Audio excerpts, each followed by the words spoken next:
Up, what to do, folks? Pay attention, pay attention, pay attention, because paying attention is free, man. All it's going to cost you just a little time to pay attention, and you can actually really save your life. So pay attention to this right here. This is very important. This weather right now is for a heat wave that is going through Austin, Texas. Just Austin, Texas. Just Austin, Texas. This right here, I believe. You know what?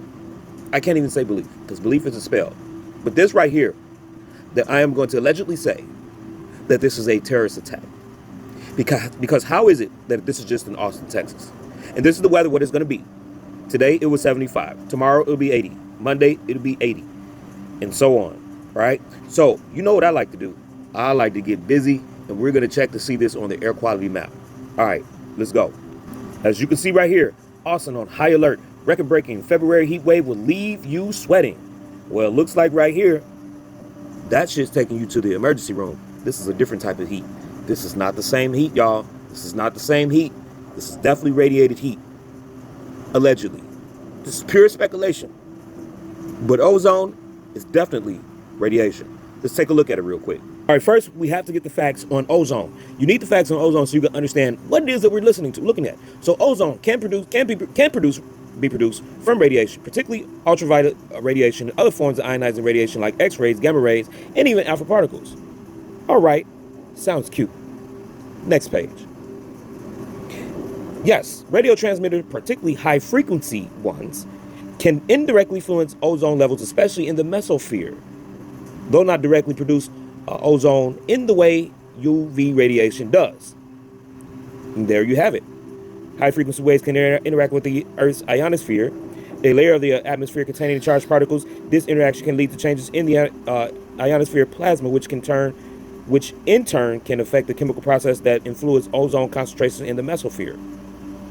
Indirect influences on ozone. Studies have investigated the potential effects of the powerful high-frequency radio emissions on the mesospheres and the ozone content. These effects are indirect, meaning the radio waves don't directly create ozone, but they can modify the environment in ways that influence ozone levels. Interesting. This is my first time reading this.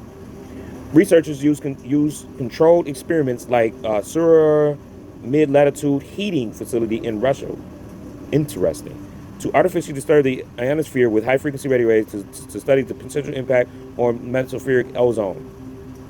Ozone production through UV radiation, blah, blah, blah. We don't want to look at that. So, it looks like I'm going to need to dive more into the ionosphere to study the ozone just a little bit more better. But right now, let's get it cracking on the air quality. All right? This is my first time checking the air quality for Chicago. This is Chicago, Atlanta area, and it always gives me BS on the particulate matter, so I don't really study that. And this is the Weather Channel, but I like when they give me the NO2 in the ozone because now I can actually see the truth. And as we see right here, it is over the guidelines. We also need to pull up the World Health Organization guidelines, so we're going to do that next. And then we just go through this real quick, kind of scrub it. All right, because we got to get to Austin, Texas, because that's what the subject is today.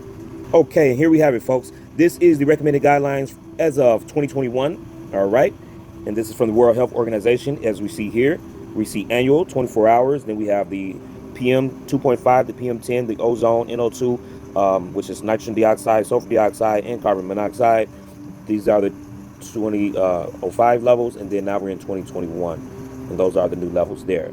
So get familiar with that. You can search that on the World Health Organization for the guidelines. All right.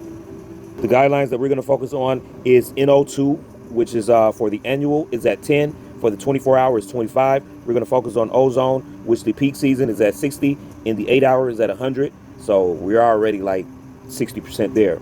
And then the PM10, which the annual is 15. In the 24 hour is 45, which is way too high in my opinion, in my experience. And then the PM 2.5, which the annual is 5. And the 24 hour is 15, which also is still too high in my opinion. All right. Let's go. Well, what do we have here, folks? Let's take a look at it. Austin, Texas weather. This is the air quality pollutant. Guess what the primary pollutant is? There is no sun. That is the first thing that you must know. So this ozone is not being created by UV radiation. That's the first thing. There is no sun right now. So why is the ozone already at about 54%? Of an 8 hour. Why? Huh? Who's poisoning them people down there? Who's doing it? Whose satellites? Whose cell towers? Who? What? Who is it? Who's attacking Austin, Texas right now? Their nitrogen, moderate. Not safe in my opinion. It's nitrogen dioxide. Nitrogen dioxide is not safe on any level. All right, let's get to Plume Labs and let's look at some different numbers. All right, we're at Plume Labs. This is Austin, Texas. Austin, Texas. All right, so right now we see the NO2. This is the air quality index. I don't believe this is calculated in the, what's that, the micrometers or what they call that. But it does say it's 35, which again, that's moderate, like I said. It calculates PM10 at a different level, which is a little higher in the PM 2.5, which is definitely over its guideline in my opinion.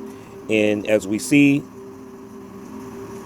I never really get the right number for ozone on this particular app, but as we can see, that number definitely skyrocketed earlier during the day on Saturday, February the 1st.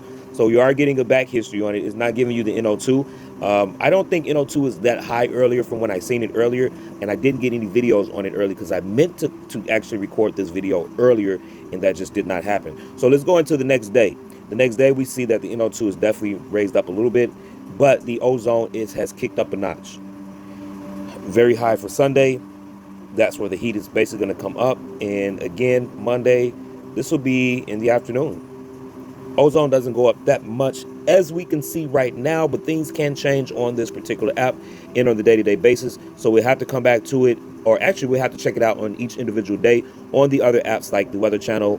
I use WeatherBug, and I also use Weather Live. So let's go to Weather Live right now. We've seen the Weather Channel in Plume. All right, this here is WeatherBug. We're going to take a look at Austin, Texas. So let's see. Now this is measured in parts per billion, which is at 35, 37. You can actually add about maybe 20 on to that to get the actual number in this particular micrometers. Then you'll get an actual real number and what it's supposed to be set by the World Health Organization. But as you can see right now here on the map, it is showing that they're not really in good condition as far as the air pollution is concerned. Oh, wait a minute. No, that color is off on my screen. Sorry, that is green. But still, I don't mess around with the ozone at this particular level. I know what it feels like at that level, and you're still feeling that is the effects of corona discharge. All right, let's get to the next app, Weather Live. Since their weather went down, this is what it looks like. And let's just go ahead and take a look at their air quality. This is going to show you the weather for the week, their forecast. They have sun. It's probably going to be more like a hazy type of day versus sun versus a clear day. That's going to be hazy. And then we got the clouds that are going to probably move in more than likely or be created right in front of their eyes. But they're never going to look up. People just don't look up. Let's see. Air quality 54. And as you can see, this is measured in the pollutants as the micrometers. So it says it's at 47 for the ozone. That is still pretty high in my opinion. Okay, the NO2 it's moderate. All right, and it shows the PM 2.5 and PM10 is actually low on this particular air quality map. So that's pretty much all I have to show you guys. I'll show you, come back on the daily basis, probably right when their heat wave is kicked up a notch, and then we'll take a look at the numbers then and kind of see what's going on in that area. All right, peace.